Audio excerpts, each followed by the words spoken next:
عليكم، شعركم شحالكم؟ أنا في نعمة والحمد لله.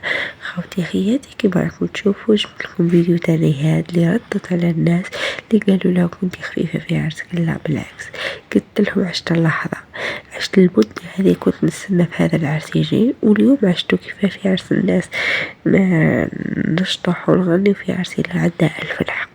أنا كامل راح نمر على هذه المرحلة، وواحد منا راح يندم يقولك يا ليت عاودت عرسي وعشت بتفاصيل ومعشت الخوف ومعشت الستريس وعشت اللحظات كامل. صح ولا راني غلطة؟ خلولي في التعليقات شكون اللي ندمت في عرسها وما شطحتش وما غناتش وما فرحتش، كانت تحكم على الساس وقالت لك لو كان نعاود عرسي نعاود هذه التفاصيل كامل.